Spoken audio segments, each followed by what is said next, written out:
নমস্কার বন্ধুরা, আমি আবার এসে গেছি এক নতুন গা শিহরণ করা ঘটনা নিয়ে।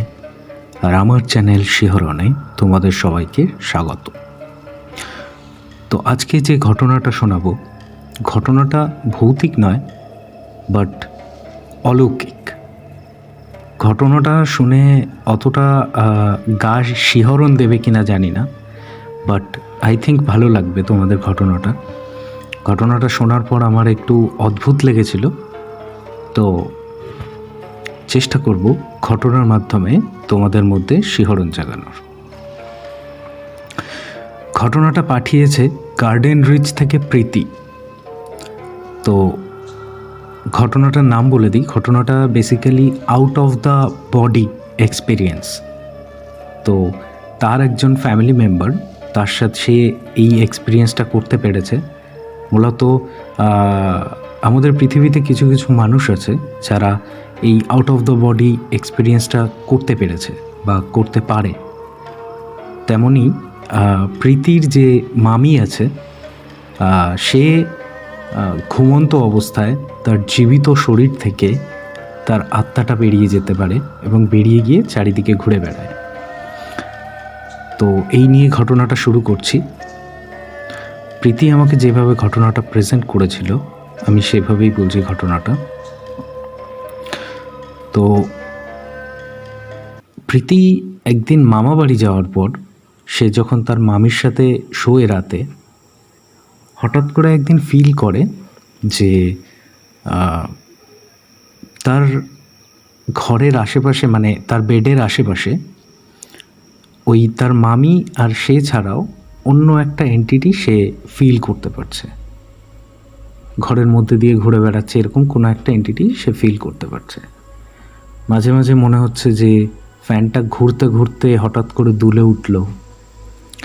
তারপরে সে যেখানে শুয়ে আছে মনে হলো যে তার মাথায় এসে কেউ হাত বুলিয়ে দিল।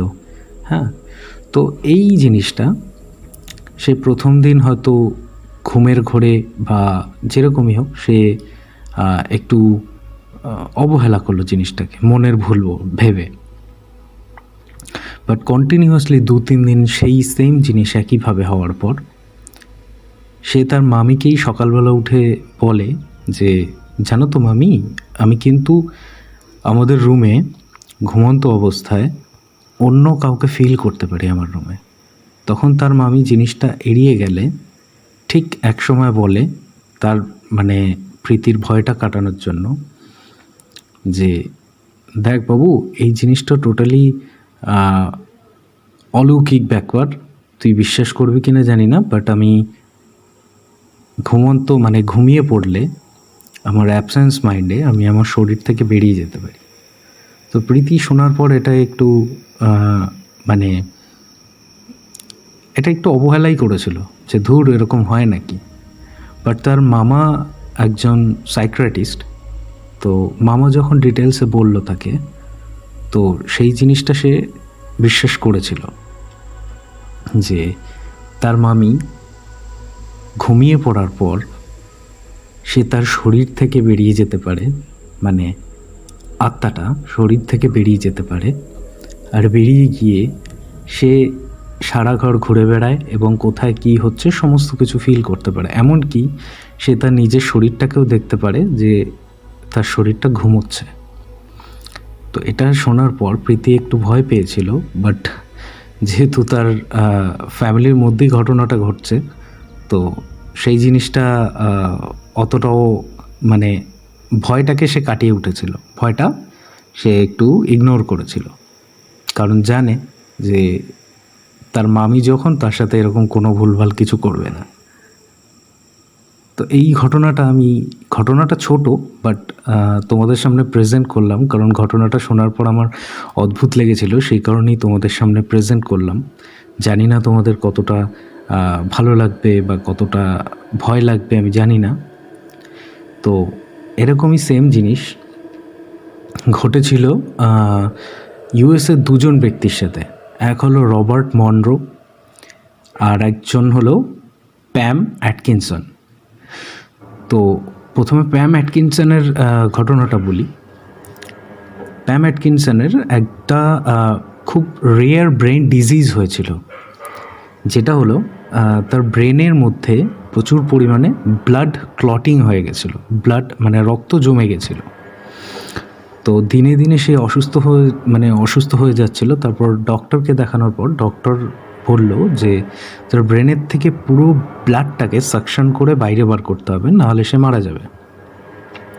তো সে সেটাতে রাজি হয়ে যায়। তো অপারেশন যখন চলছে, তখন অপারেশন চলার আগে বন্ডে সাইন করিয়ে নেওয়া হয়েছিল। তো অপারেশন যখন চলছে ডক্টর আগেই বলে দিয়েছিল যে তার বডি টেম্পারেচার, মানে প্যাম অ্যাটকিনসনের অপারেশন চলাকালীন বডি টেম্পারেচার 18 ডিগ্রিতে নামতে পারে। তো সেই সময় তার মৃত্যুও হতে পারে, আবার জীবিতও থাকতে পারে। তো এটাতে প্যাম অ্যাটকিনসন বন্ডে সাইন করে দিয়েছিল। তো যখন অপারেশন চলছে, অপারেশন চলাকালীন প্যাম ফিল করে, মানে তার বডিটা যখন টোটালি মানে অজ্ঞান হয়ে যায়, সে যখন অজ্ঞান হয়ে যায় অ্যানেস্থেসিয়া দেওয়ার পর সে যখন অজ্ঞান হয়ে যায়, তো সে ফিল করে সে ওই অপারেশন থিয়েটারের কোনো একটা কোনায় বসে সেই টোটাল অপারেশনটা দেখতে পাচ্ছে। মানে তার সাথে তার বডির সাথে কি হচ্ছে সমস্ত কিছু দেখতে পাচ্ছে। যে তার ব্রেনের মানে মাথার খুলি যেটাকে বলে সেটা কাটা হচ্ছে, হ্যাঁ, যে সমস্ত সরঞ্জাম ইউজ করা হচ্ছে সমস্ত কিছু সে দেখতে পাচ্ছে। এবং অপারেশন সাকসেসফুল হওয়ার পর সে যখন জীবিত হয়ে ওঠে, তখন সে সেটা ডক্টরদের সঙ্গে শেয়ার করে। এবং ডক্টররা প্রথমে একটু তাজ্জব হওয়ার পর তারপর সায়েন্টিফিক্যালি সেটাকে বিলিভ করে। তোমরা যদি চাও এই ঘটনাটা গুগল করে দেখতে পারো। আরেকটা হলো রবার্ট মনরো, যে হলো প্রত্যেক দিন রাতের বেলা সে নিজের শরীর থেকে বেরিয়ে যেতে পারত, প্রত্যেক দিন রাতের বেলা। এটা যখন তার সাথে ফার্স্ট টাইম শুরু হয়, সে খুবই অল্প বয়স ছিল, মানে টিনেজার। তো সে যেদিন থেকে শুরু হয় সেই দিনের ঘটনাটা বলি। সে একদিন ঘুমন্ত অবস্থায়, মানে ঘুমিয়ে পড়ার পর দেখছে যে সে তার ঘরের একটা কোনায় হঠাৎ করে দাঁড়িয়ে রয়েছে। এবং দাঁড়িয়ে থাকার পর সে দেখতে পাচ্ছে তারই বিছানায় অন্য কোনো একজন ব্যক্তি শুয়ে রয়েছে। তো সে যখন মানে সেই ব্যক্তিটাকে দেখে একটু অবাক হয়, যেহেতু তার বেডরুম, হ্যাঁ। তো সে যখন সেই ব্যক্তিটাকে একটু ভালোভাবে দেখতে যায়, তার মুখের কাছে গিয়ে দেখে সে নিজেই শুয়ে রয়েছে সেখানে। তো সেটা দেখার পর সে চমকে ওঠে।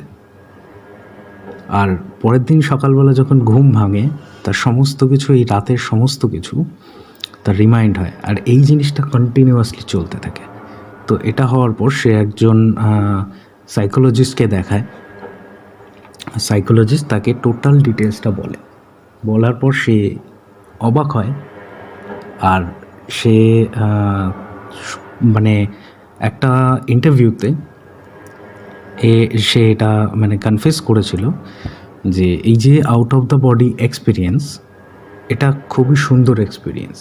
মানে মানুষ, আমাদের যে সূক্ষ্ম দেহ, মানে আত্মাটা হলো সূক্ষ্ম দেহ, আর আমাদের যে শরীরটা সেটা হলো স্থূল দেহ। তো মানুষ এই স্থূল দেহ থেকে যখন তার সূক্ষ্ম দেহটা বেরিয়ে যায়, তখন সেই ফিলিংটা খুবই সুন্দর। তো সে মানে যার কথা বলছি, সে এই জিনিসটা শেয়ার করেছিল, রবার্ট মনরো। তো এটাই ছিল আজকের ঘটনা। আমি জানি না ঘটনাটা তোমাদের কতটা ভালো লাগবে, বাট ঘটনাটা অদ্ভুত। তো এটা সত্যিই খুব মানে তাজ্জব হয়েছিলাম শোনার পর, যে মানুষ সত্যিই কি পারে জীবন্ত মানুষের শরীর থেকে আত্মা বেরিয়ে গিয়ে সমস্ত কিছু এক্সপিরিয়েন্স করবে। এটা কি আদৌ সম্ভব?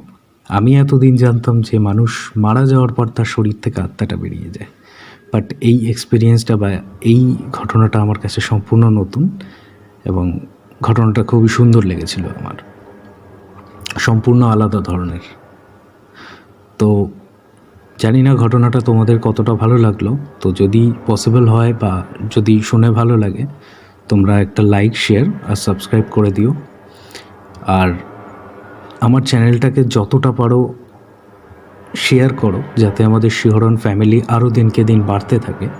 আর চেষ্টা করব আরও বেটার গল্প তোমাদের সামনে প্রেজেন্ট করার। আর আমার কাছে গল্পের স্টক খুবই কম।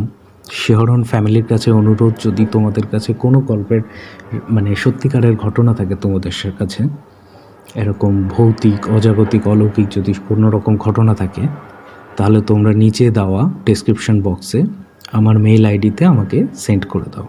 আর তোমরা যদি চাও যে তোমাদের নিজের ভয়েসে তোমাদের নিজের ঘটনা প্রেজেন্ট করবে, সেটাও পসিবল। তোমরা একটা ফাঁকা জায়গায় গিয়ে ভয়েস রেকর্ড করে আমাকে আমার হোয়াটসঅ্যাপ নাম্বারে পাঠিয়ে দাও। যাদের আমাদের হোয়াটসঅ্যাপ নাম্বার দরকার, তারা আমাকে মেল করো, আমি বাই মেলে তোমাদেরকে আমার হোয়াটসঅ্যাপ নাম্বারটা পাঠিয়ে দেবো। তো শুনতে থাকো Shihoron, and stay tuned. Thank you.